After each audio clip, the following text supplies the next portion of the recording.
Sophie had never raised her voice at Camilla before.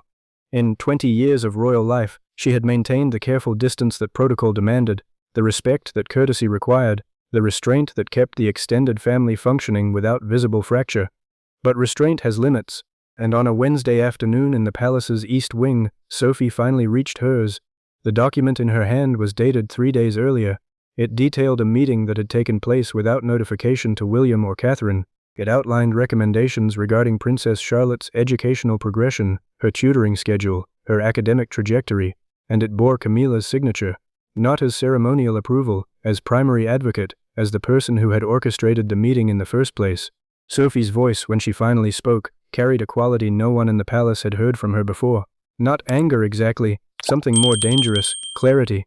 You had a meeting with Charlotte's tutors, without notifying William, without consulting Catherine. You made recommendations about her education that were submitted directly to the palace administration, as though you held authority over her future. Camilla turned toward her slowly, and in that moment the entire structure of careful royal politeness collapsed into something real. This wasn't about protocol anymore. This was about someone finally articulating what everyone had been pretending not to see, that Camilla was still operating as though the emergency delegation had never been signed, as though William's authority meant nothing, as though she could still move through the palace's corridors of power, as if the boundaries being drawn around her simply didn't exist. Before we go deeper into this confrontation and what it reveals about Camilla's resistance to the new order, make sure to subscribe so you don't miss a single update. This moment changes everything about how the family moves forward. The meeting with Charlotte's tutors had been carefully orchestrated. Not secret exactly, but not advertised either. Camilla's office had simply reached out to the palace's education coordinator, expressed interest in understanding Charlotte's academic needs, and requested a private consultation. In the old palace, before the emergency delegation, this would have been routine, expected even, the queen consort taking interest in the future queen's education, perfectly appropriate. But the palace had changed, the protocols had shifted, and everyone was supposed to understand that Camilla's access to matters affecting the heirs' preparation for their roles had been legally constrained.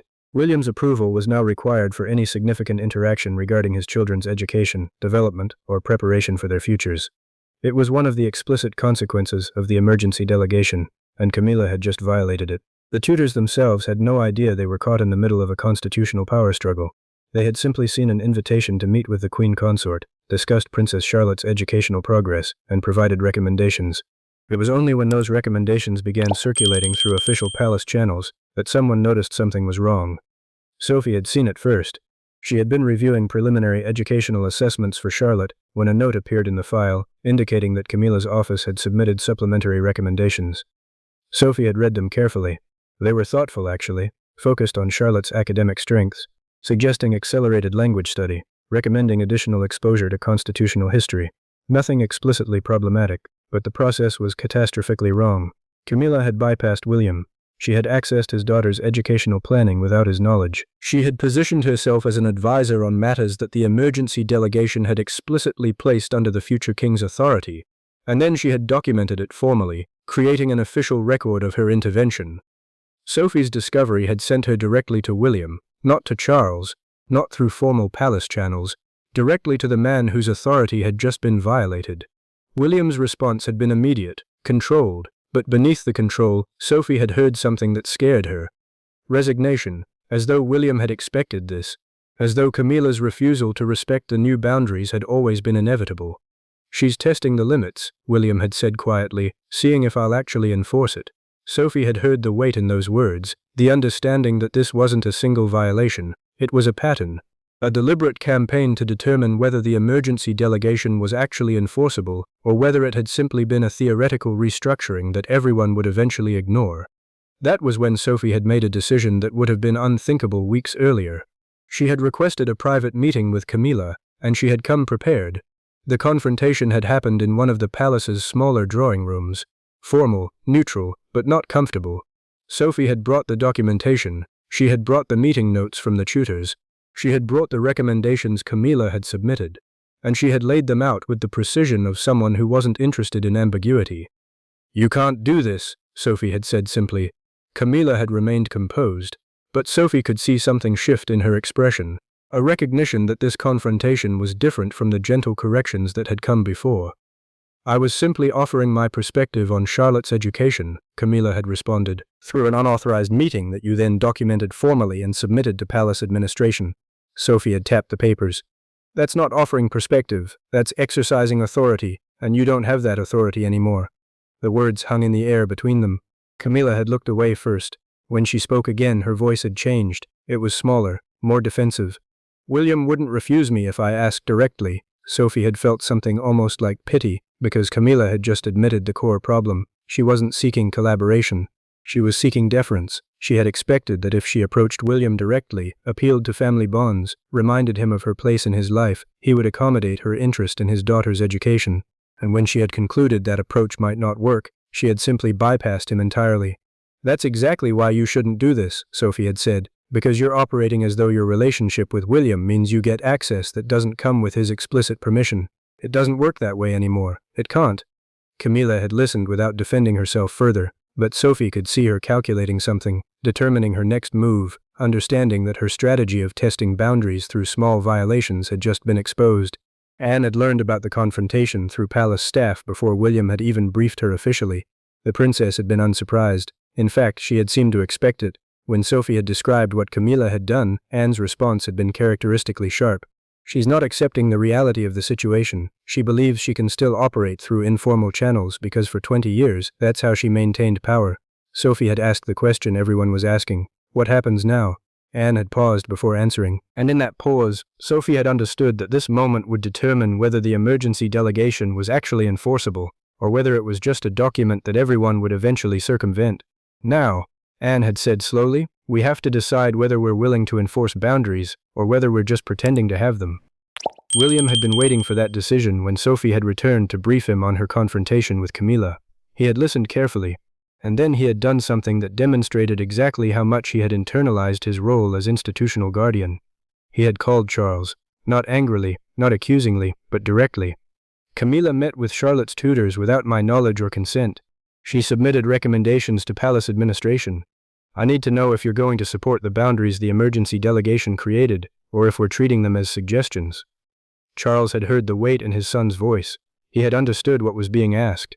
Not whether he loved Camilla, but whether he was willing to enforce structure, even when it affected his wife.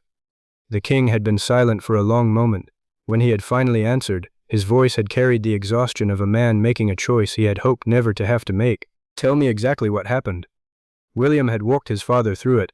The unauthorized meeting, the documentation, the formal submission of recommendations, the violation of the explicit boundary that William's authority over his children's preparation for their futures was not subject to informal influence or back-channel advocacy. Charles had listened without interrupting. When William finished, Charles had said something that would echo through the palace for weeks. I'll speak to her. But then he had added the part that mattered. And the recommendations will be withdrawn, formally, through the same channels she submitted them. It wasn't a large gesture, but it was absolute. Charles was telling William, and through William, telling everyone in the palace, that the emergency delegation was not theoretical, it was operative, and he was willing to enforce it even against the woman he loved. When Camilla had learned about Charles's decision, the conversation between them had been brief, painful, but ultimately clarifying in a way nothing else had been.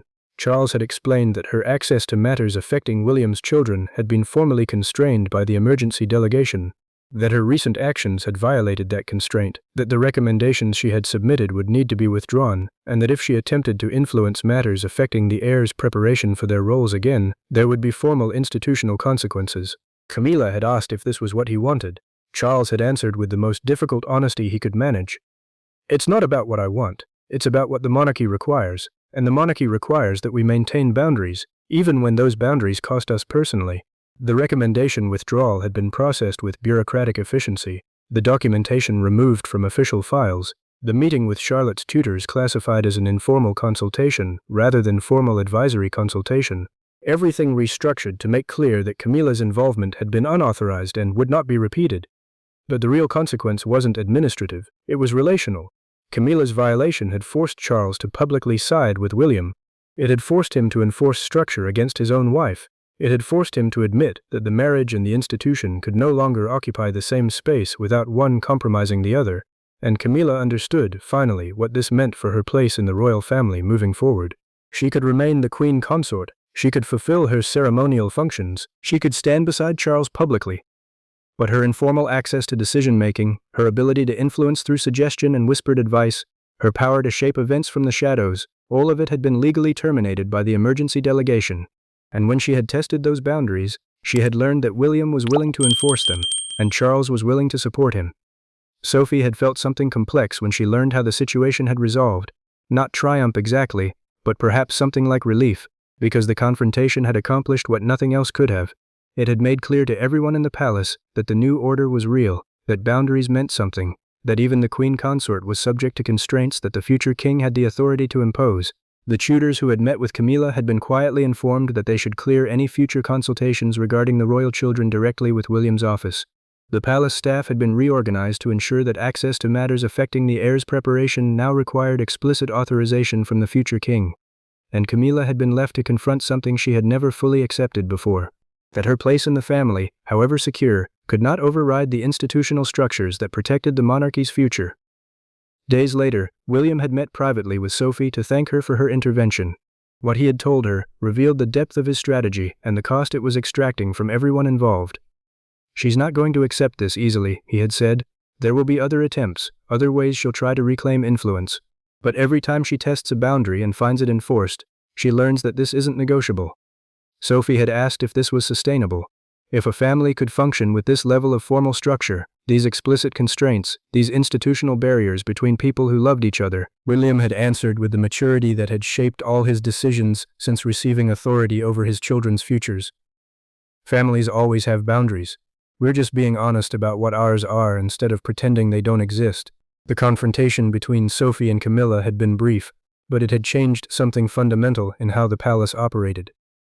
It had established that William's authority wasn't theoretical, it was operative, and it would be enforced, not through anger or public humiliation, but through quiet institutional restructuring, through boundaries, through the consistent, relentless application of formal limitations on anyone who attempted to circumvent them. Camilla had learned that day what Charles was still learning, what Sophie had finally articulated, what the entire palace was beginning to understand. The monarchy couldn't survive on love anymore. It needed structure, it needed boundaries, it needed people willing to say no to the people they loved most, and William had shown he was that person. Thanks for watching. Please don't forget to like and subscribe, and we'll see you in the next one.